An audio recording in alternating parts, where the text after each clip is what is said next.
Discover Church, how's everybody doing this morning?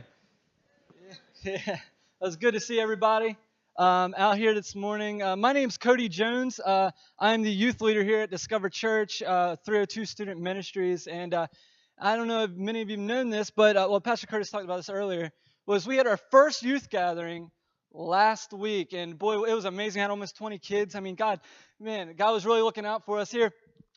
We have in Ocean City next week.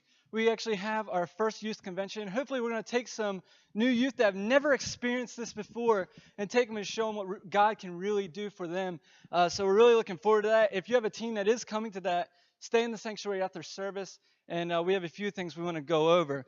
But we're going to conclude the series that Pastor Curtis has been preaching on for the past few weeks, and that is that most people like to start a new year with something to improve on, something to do better in.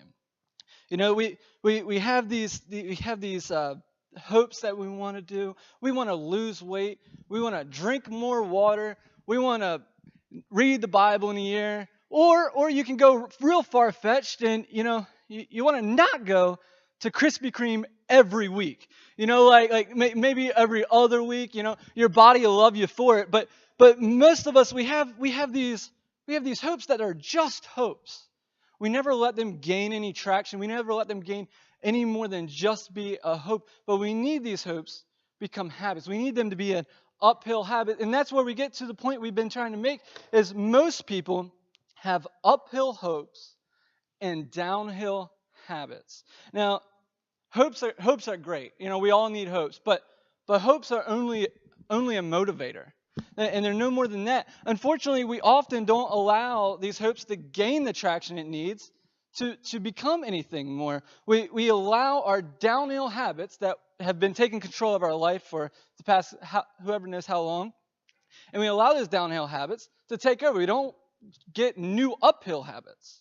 And that's where we need to focus on. We come to church and we want to become closer to God, but we look out here and we're checking our phone and we're letting everything else get our attention when God's just trying to pour into you. And that's one of those downhill habits. And when we need to really focus on is, what is God trying to tell me today? Mondays are usually everybody's worst day of the week. We go back to work. But to God, Monday is an awesome day. Monday is the day that He puts you back out in the real world after you just came back from church on Sunday. You go out and you buy a new car.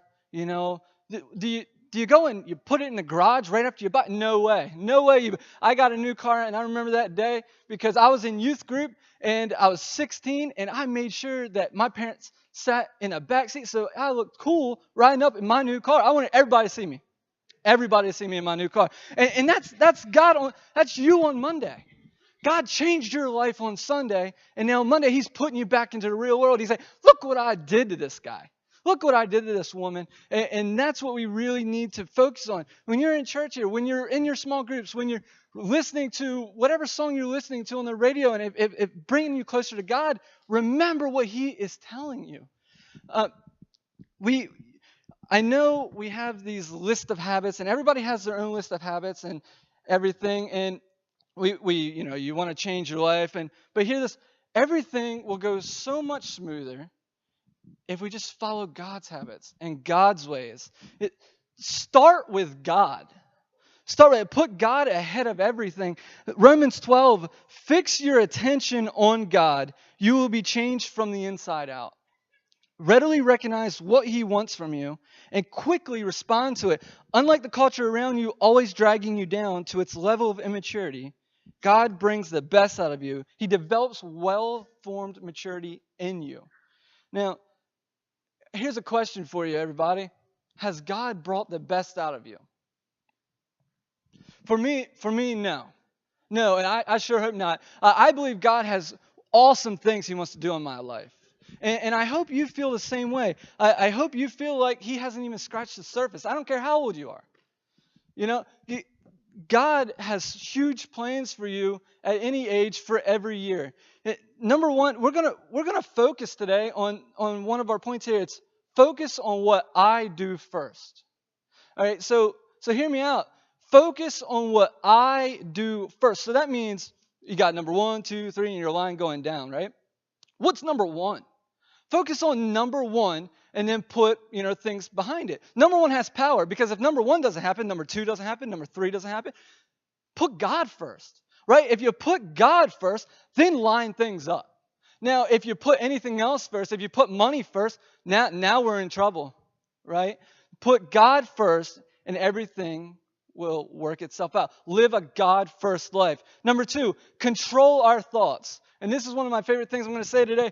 You will never change the way you live. You will never change your life until you change the way you think. Number 3, keep my life aligned with my purpose. This number 3 got me. And it's one of those things where keep my life aligned with my purpose. So you get thinking, what's my purpose? And the truth is, you have no idea what your purpose is for here in life. The only person that knows your purpose in life is God. And that's a great question for you to ask today, is when you're praying to God, and you're in your car, ask God, what's my purpose in this life? Well, what's my purpose for this year? What's my purpose for this week? What do you want from me? And what is my purpose to really shine into you? And ask God that. Today, we're going to be talking about number 4. And number 4 is we choose our relationships carefully.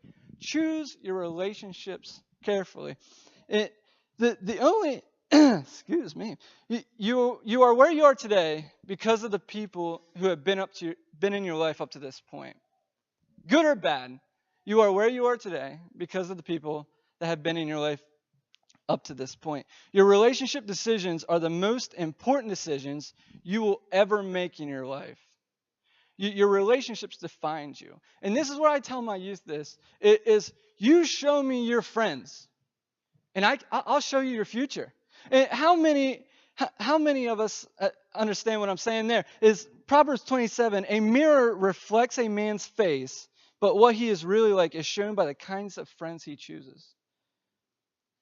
How many parents of teenagers understand the power of a bad influence? I mean, that's so huge. We can see it, you see, oh man, look who they're hanging out with. That's a shame. I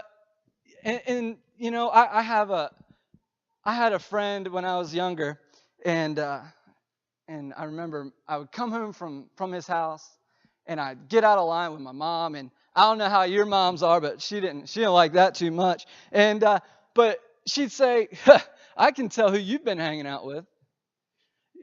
But that doesn't only happen to teenagers. I think that's where we're getting mixed up, is adults are like, I'm an adult, I'm my own person, nobody influences me. But that's baloney.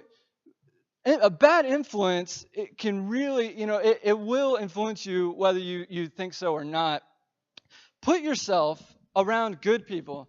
And if you put yourself around good people, a good influence, then heck, let them influence you. When you get those good relationships, hold on to them. And one of my points here is nurture your important relationships. It takes work. We all know the guy that he loves his lawn way too much. It's like pristine. It's perfect. Every blade of grass is at a perfect height. It's perfectly green, right? He could see every blade of grass from his recliner in his living room. The whole living room is just made so he could see the grass, right? But why does it look like that? Why does the grass look so healthy? Because he works on it. It didn't just look like that. When it didn't rain for 3 or 4 weeks in July or August, he was out there watering it, making sure it didn't die out. Treat your important relationships like this. Don't allow it to die. You be the water to keep it from dying out. Don't just, hey, it might rain someday, No, you be the water, and you be the one that keeps this relationship going. Now, I've been married for a while now, and I don't know if many of you know this, but it's been like 7 months now. And it's an adjustment. It's an adjustment. I mean, now, don't get me wrong. My wife is an angel. But it's an adjustment. She always hit me in the head with her wings and blinding me with her halo. But it's an adjustment. Well, here, listen to this. You don't think it's an adjustment? So she told me I can no longer. I'm not allowed to have my pool table in my dining room anymore. Now, what else is a dining room for? It's perfect for a pool. It's the same size as the pool table. It is perfectly laid out. But, it's an adjustment, and I want to be, that good husband that listens to her. But no, it's great. But it is an adjustment. A marriage takes work, but it will not maintain itself. And for just like that perfect grass, you must nurture it. You must take care of it to keep it from dying out. Next point is we're going to talk about is restore broken relationships. Now, this is a painful one. I get that not everybody can restore a broken relationship. Maybe the other person won't play ball, but hear me out. Romans 12, do not repay anyone evil for evil. If possible, as far as it depends on you. If possible, as far as it depends on you, live at peace with everyone. Calm your heart by using the power of forgiveness. Right now, everybody has a person in their head that they're saying, nope, I'm never going to forgive them. Nope, I swear, I'm never going to forgive them. But why? But why? Is it because that their evil was so bad that it's unforgivable? Because be careful what you consider unforgivable. Colossians 3, bear with each other and forgive whatever grievance you may have against one another. Forgive as the Lord forgave you. This verse doesn't have any exceptions. If you expect to be forgiven, you must first forgive. Don't let it come on Judgment Day when God said, hey, why should I forgive you for this when you did this and you wouldn't forgive this person for this? This person needed you. Next one we're going to talk about is sever any harmful relationships. I'm talking about the relationships that we know aren't good for us. It seems like more and more people these days find it completely okay with having these flirtatious relationships. So with married people having these flirtatious relationships at work or anywhere, but the devil loves this. He loves these flirtations. He sees an opening, and he's like, oh man, he's like, I can get in here. And if you allow this, he will devour you. Now, I hear you're saying, well, you don't know my situation. I have control over it. But do you? You've already allowed it to get to this point. What's going to stop the evil from keep coming in? Because the evil is so powerful, you don't even know. It already got here. And if you say, oh, it's fine, it will take over. If you're having this struggle, I hope you remember my face and what I'm about to say. Whenever you see that person, immediately think of your family. Think of your wife. Think of your kids. Think about everything that you have worked for.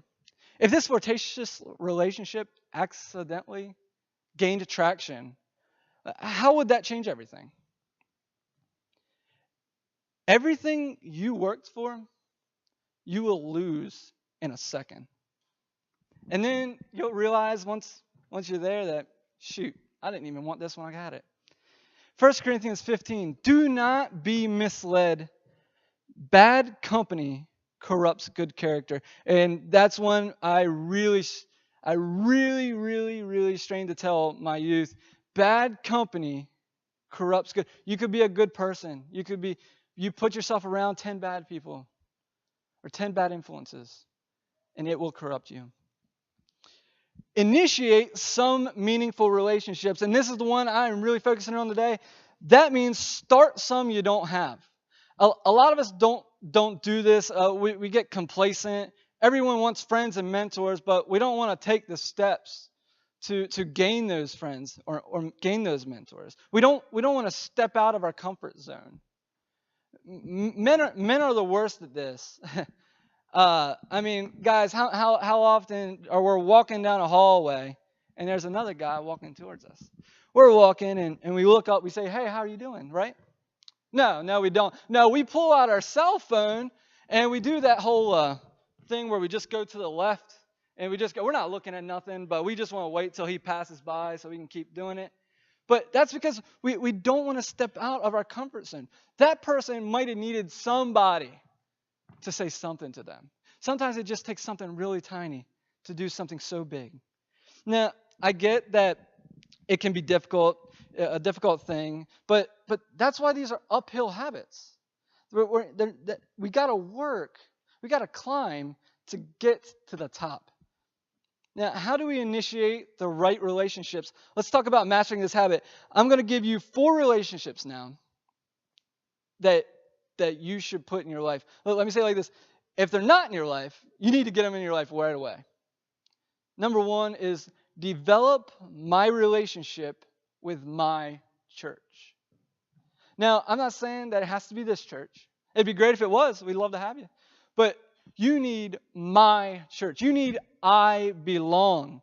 Ephesians 2:19, you are members of God's very own family, and you belong in God's households with other Christians.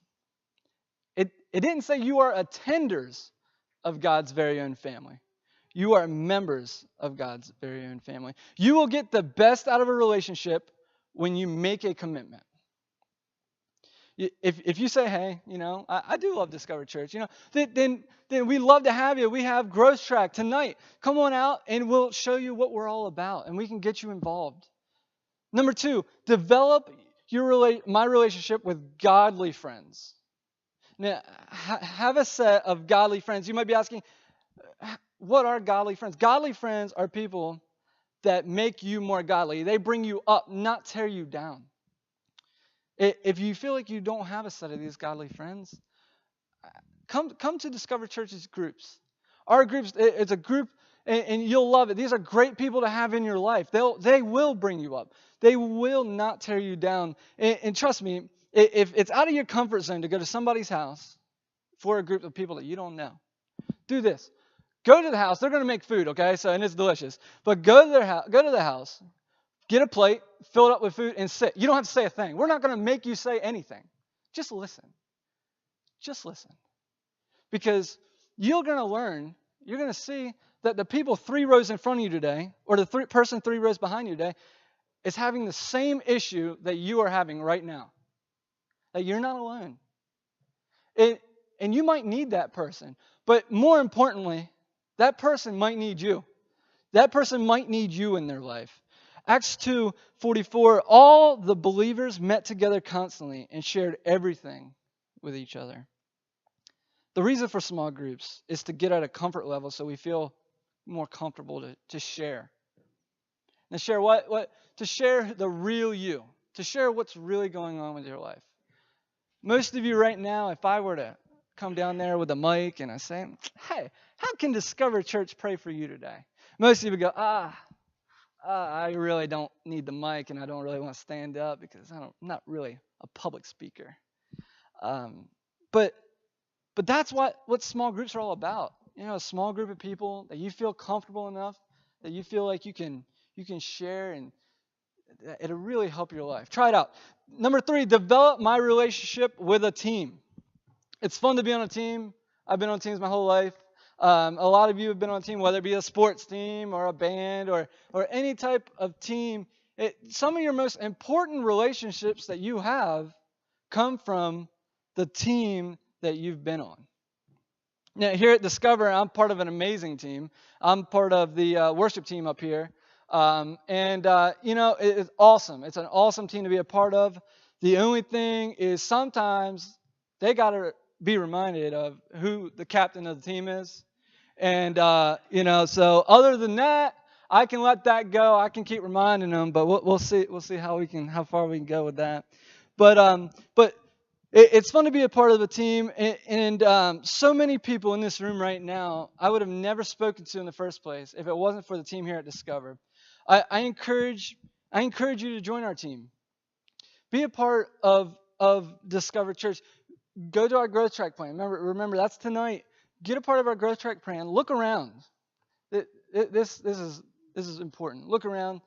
Discover Church is doing great without you, but it can do so much better with you.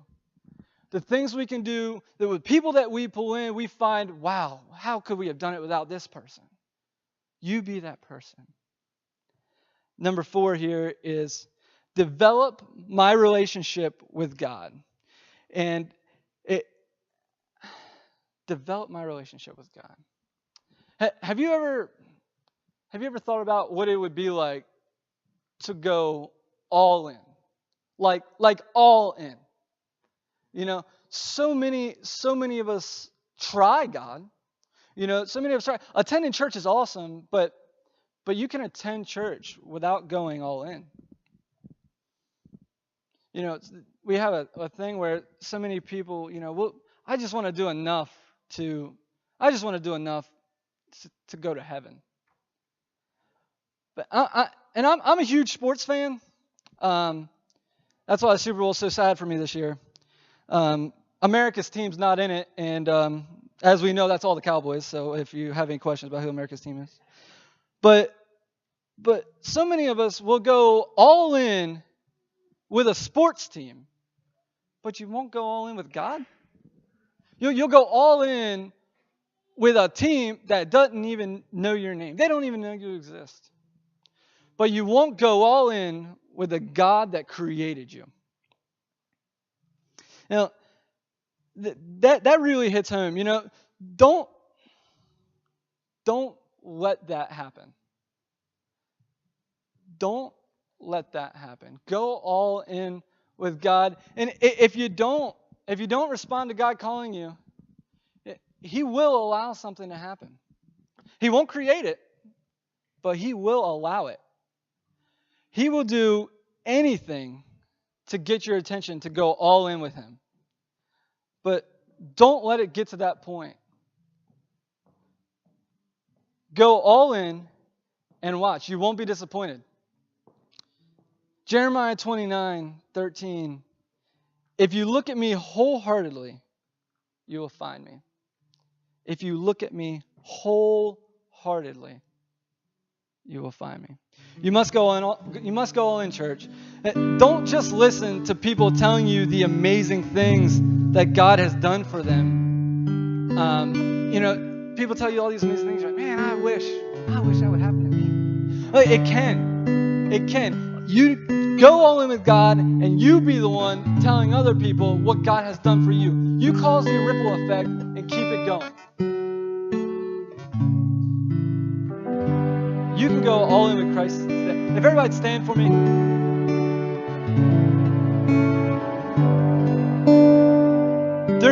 During this song, I asked God to speak to you. We're gonna have a couple people come up to the front here and to pray with you. If you need prayer, use them. I beg you, use them. Have them pray for you. If you need prayer, have them pray for you. Be open and receptive. Don't just allow any distractions. Don't allow any distractions. Listen to what God wants you to hear.